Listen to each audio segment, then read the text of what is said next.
Cruise ship workers of Reddit, what was the biggest oh crap moment on the boat that luckily passengers didn't find out about at all? Water pipe burst in a storeroom and soaked all of the spare toilet paper. This was on day 2 of a 14-day voyage to Antarctica. The cabin stewards had to swap around rolls of paper between low-use and high-use guest cabins, and it came right down to the wire. None of the guests found out or realized. Now toilet paper is hidden in every cabin instead of a centralized location. We now have a Discord.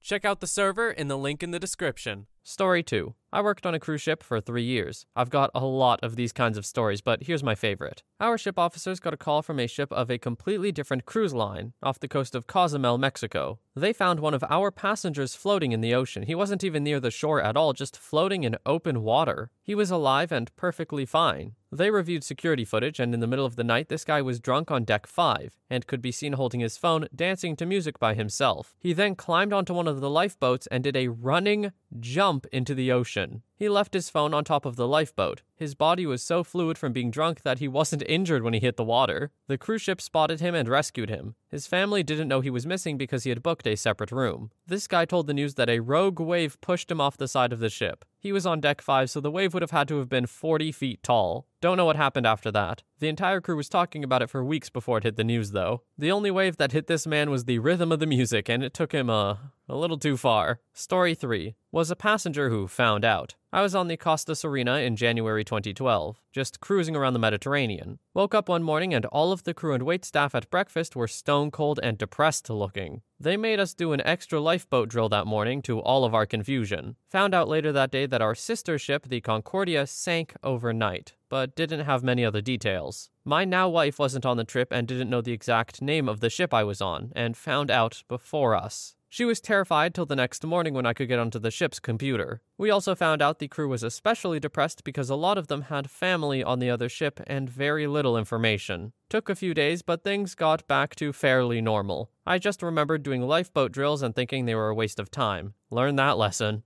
OP's poor wife. That must have been so horrifying. She was probably looking everywhere for the name of the ship that OP was on. But yeah, lifeboat drills, they're not a waste. They don't come in handy often, but when they do, they come in handy. Story 4. Ship just arrived in Whittier, Alaska, the port for Anchorage, and an elderly passenger dropped dead while walking down the gangway. A conflict ensues between the port security and the ship's medical team. The port security didn't want the ship's medical team to get involved because it technically happened off of the ship and the local authorities had jurisdiction. There really was no saving the guy, but the ship's medical team at least wanted to try. But the local authorities wouldn't even allow the chief's medical officer to start CPR. The coroner had a 6-hour ETA, so the port authorities bagged up the body and stuffed it in an X-ray machine storage container in port, guarded by local police, until the coroner could arrive to take the body to Anchorage. The wife of the deceased continued on to finish the vacation for the 7-day rail trip to Denali. It was a 14-day gimmick, 7 days at sea, 7-day scenic rail trip. My understanding was the cruise line comped her entire vacation,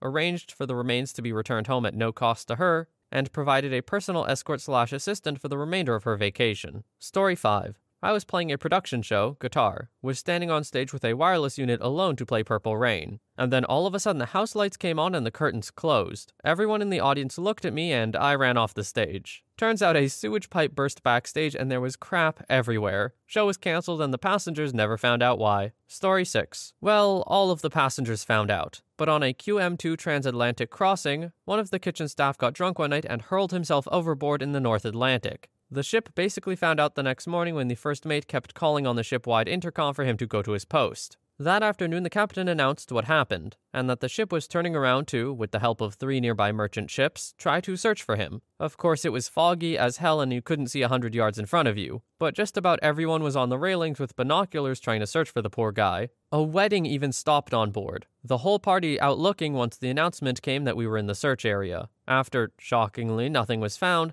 the concierge desk set up a multinational currency donation box to send to his family back in Chile. There were 4 days left in the trip at that point, and every day that box was stuffed to capacity. I hope it helped them. All I've learned from this story and one of the ones a little while ago is that you just shouldn't drink on a cruise. Apparently, bad things happen. Story 7. I work on cargo ships, but I've trained with cruise ship workers, so I've heard a few stories. Generally, the news only picks up on accidents on ships if it's a major accident involving a lot of people. So pretty much only cruise ships. And luckily, besides the Costa Concordia, it's pretty rare these days. I do know that they have codes when speaking about incidents though, so as to not alarm the passengers. For example, if someone is hurt or dead, quite common, if you have a heart attack at sea then your chances suck, and they need to call for help via tannoy, they will use a code so the passengers don't know what they're talking about. Also, as someone else mentioned, certain cruise companies that attract older passengers have a separate fridge for bodies, because getting through a trip without a death is not so common. The body fridge? On a cruise? I mean, look, if the vacation is good, it's not the worst way to go out in the world. But something about that is freak. Imagine just like getting lost on a cruise ship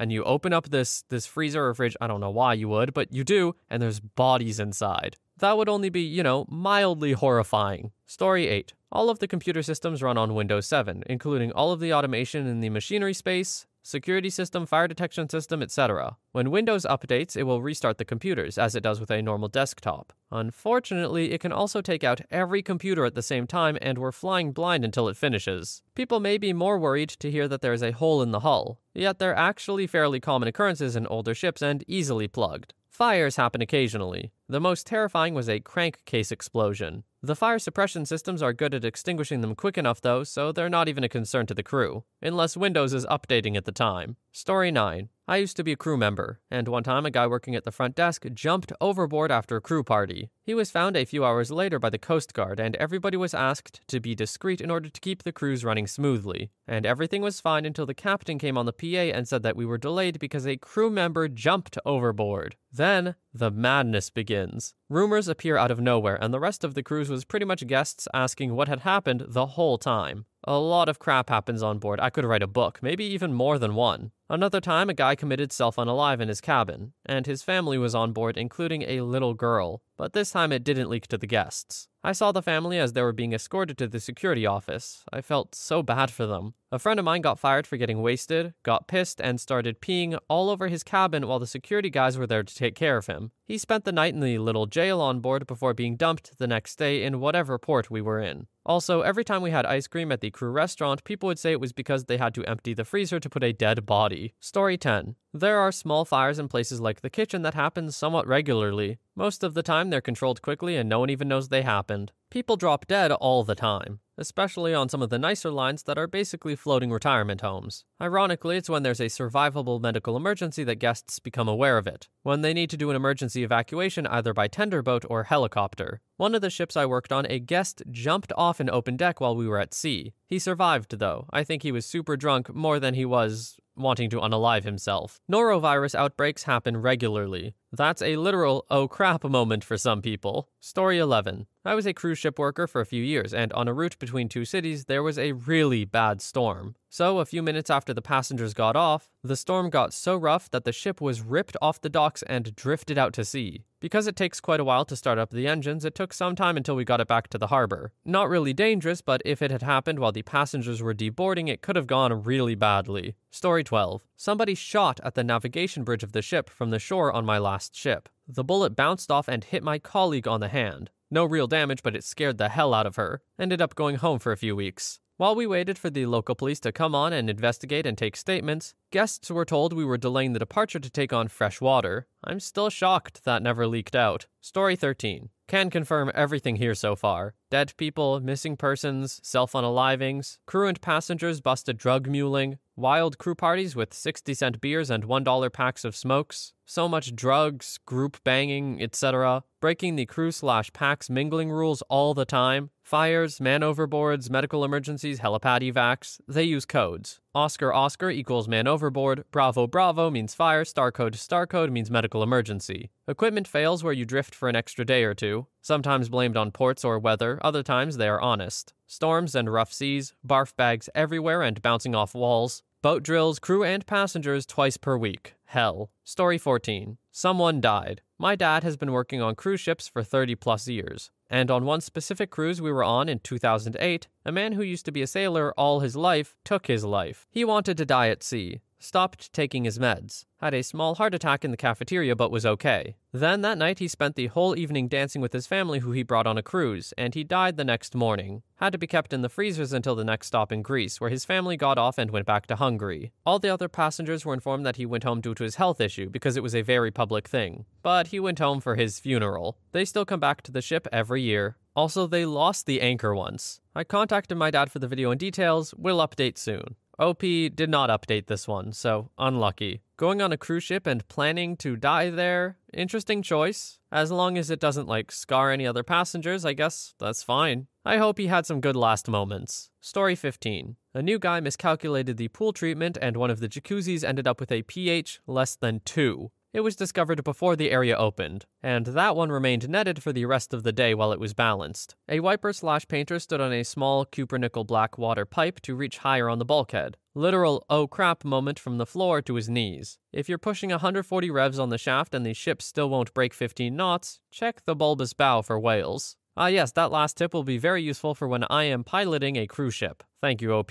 Very good. Story 16. I provide software and services for most of the major cruise lines and spend a lot of time cruising. On the new builds is when you see a lot of crazy stuff happening. When a brand new ship is built, they have to go through what is called the sea trials. This is a full systems check for multiple reasons. Biggest ones being safety, emissions, and engine/navigation testing. This happens without passengers and a lot of stuff breaks usually. They will list the ship, lean it all the way to one side as hard as they can, and hold the position while doing a circle or figure 8 pattern in the water. I had a 600-pound wine cooler fully stocked fall face down about 12 inches away from me while installing a PC at the bar. It sounded like a stick of dynamite exploding from the pressure of all the bottles hitting and simultaneously breaking. I froze staring at it, and as I started to come out of the initial shock, 4 security crew members came running around the corner. No one else around except me and about $10,000 of broken wine. And the cooler wasn't cheap either. I just stuck my hands in the air and slowly exited the scene.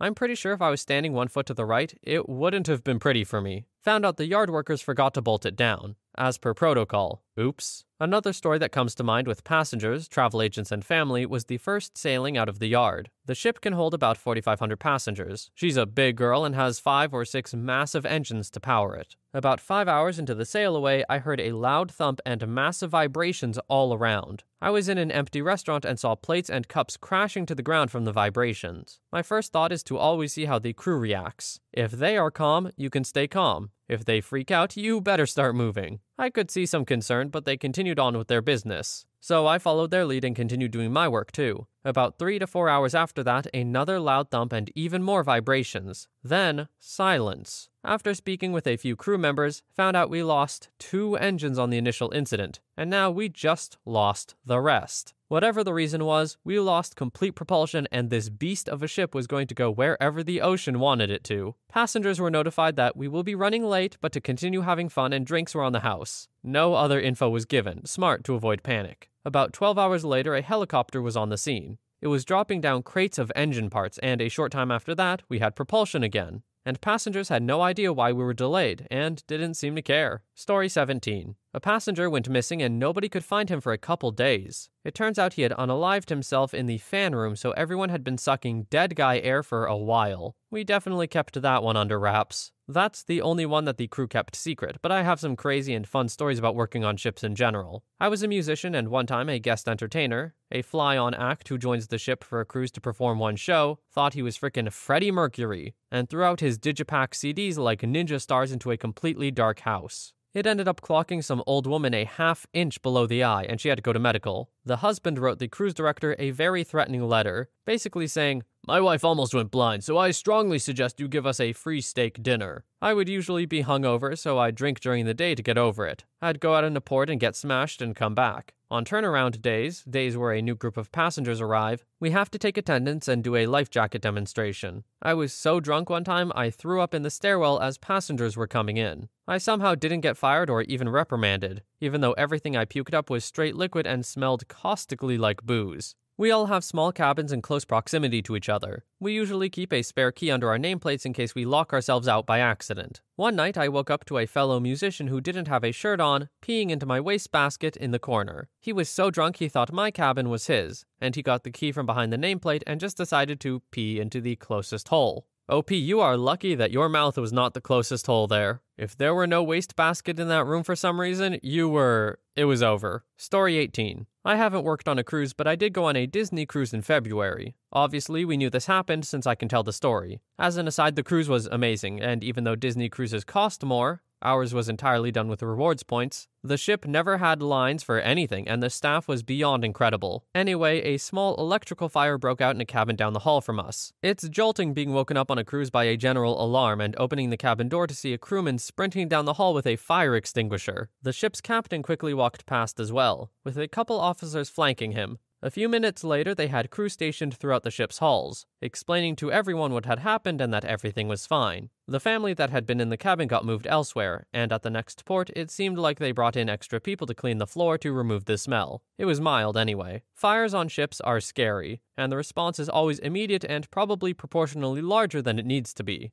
My father was a firefighter on his cruiser when he was in the Navy, and he had similar stories. Ships don't mess around when it comes to fire. Story 19. Worked on a ship where the center azopod up and died due to contaminated lubricating oil. A friend on the engineering staff said that from the time they noticed the temperature change to complete FUBAR was less than 10 seconds. Did the company replace it? Ha! No. Divers stripped the blades off the propeller next turnaround day, and they left it that way for the next 6 months. Dry dock is expensive, y'all. Ran the other two propellers at 110% and shortened our port stays to compensate for the reduced speed. Never mind what would have happened if we'd lost another one during a storm. Brand new ship, too. Used to leak through the front shell gates when we crossed the Bay of Biscay. I'm sure the guests wouldn't have been happy to see 3 inches of water sloshing back and forth on the luggage deck every cruise. Fantastic, a story where there were 2 words that I didn't know how to pronounce. So if I said Azopod or Bay of Biscay wrong, then I'm sorry. Bay of Biscay is the only other way I could think of saying that? I don't know. I'm sure someone will let me know how I got things wrong.